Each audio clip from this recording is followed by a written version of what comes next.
Tras 8 meses del inicio de la invasión rusa a Ucrania, se puede concluir que ha sido un desastre para los dos países. Para Ucrania por su incalculable pérdida de capital físico y humano, y para Rusia porque lo único que ha logrado es quedar aislado del mundo occidental y depender cada vez más de China para que su economía no se vea tan perjudicada por cuenta de las sanciones. Algo que resume la situación actual para Rusia es que en septiembre tuvo que movilizar a 300.000 reservistas para sumarlos a sus tropas, esto con la intención de mejorar los resultados en el conflicto. Es una medida muy impopular, por lo que algunos se han comenzado a preguntar cuánto más podrá Putin mantenerse en el poder si continúa esta guerra. De hecho, a mediados de septiembre, 84 diputados municipales de varias partes de Rusia habían firmado una petición pública donde afirman que el Parlamento ruso debería destituir a Putin y acusarlo de alta traición por lanzar la guerra en Ucrania. No son muchos en Rusia los que se arriesgan a expresar su oposición públicamente, pero la voz de unos pocos puede estar reflejando lo que la élite política rusa está reflexionando en privado, que este conflicto se le salió de las manos a Putin. Por eso la pregunta es, ¿qué tan probable es un golpe de estado contra Vladimir Putin? Es muy poco probable, incluso si muchos políticos rusos coinciden en que Putin debería dejar el cargo, destituirlo sería muy difícil. Después de la disolución de la Unión Soviética en 1991, Rusia no ha experimentado ningún golpe de estado. Lo más parecido a uno ocurrió cuando el expresidente ruso Boris Yeltsin se enfrentó al Congreso en 1993, incidente en el que tanques de guerra dispararon contra el edificio del Parlamento. Sin embargo, en esa época Rusia era relativamente abierta y democrática, lo cual permitía cierto grado de libertad a la oposición política. Por el contrario, en la actualidad, Putin está reprimiendo a los disidentes. Días después de que comenzara la invasión a Ucrania, Putin firmó un decreto que prohíbe la difusión de noticias falsas sobre el ejército, el gobierno u otros organismos públicos rusos. En otras palabras, prohibió la divulgación de información en contra de la invasión de Ucrania. Quienes sean declarados culpables se enfrentan a penas de prisión de hasta 15 años.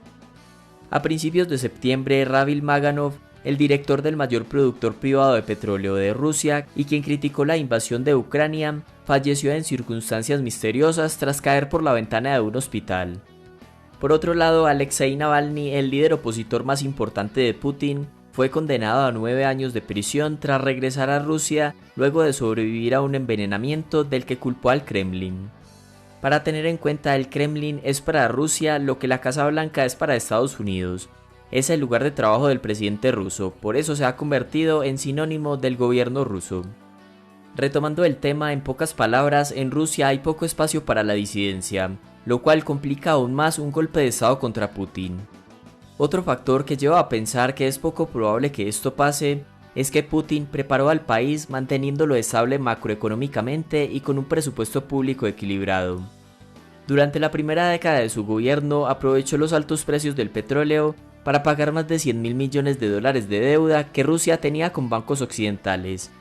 Su deuda pública pasó en 1998 del 143% del PIB al 23% en 2020.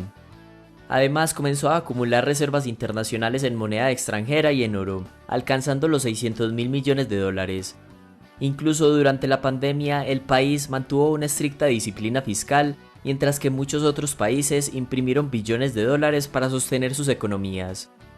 Aunque en el mediano y largo plazo las consecuencias de las sanciones aún están por verse. Que cientos de empresas occidentales hayan abandonado Rusia tendrá graves efectos en la economía. Además, los altos precios del petróleo y del gas natural han camuflado los efectos de las sanciones, pero si la economía mundial entra en recesión en 2023, estos precios tenderán a bajar. Pero a pesar de este panorama gris para Rusia, es difícil imaginar que su economía colapse al punto de desencadenar protestas que pongan en riesgo el gobierno de Putin. En el peor de los casos, Rusia quedará aislado de Occidente, pero continuará comerciando con socios importantes como China e India. Otra razón para deducir que es poco probable que caiga Putin es por la estructura demográfica de Rusia. Según la economista rusa Natalia Zubarevich, existen 4 Rusias. Una Rusia que está conformada por buena parte de los habitantes de las grandes ciudades y que están conectados culturalmente con Occidente. De aquí sale la mayor parte de la oposición a Putin, pero constituyen solo un 21% de toda la población rusa. Las otras tres Rusias son, por un lado, los residentes de las ciudades industriales más pobres, otra compuesta por los habitantes de las pequeñas ciudades ubicadas al interior del país, y la otra son los no rusos multiétnicos del Cáucaso Norte y del sur de Siberia.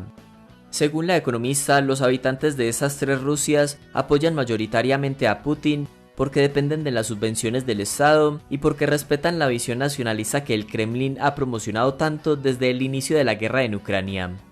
Y como estos tres grupos que apoyan a Putin no se sienten tan conectados a la economía global, no les importa tanto estar relativamente aislados por cuenta de las sanciones de Occidente.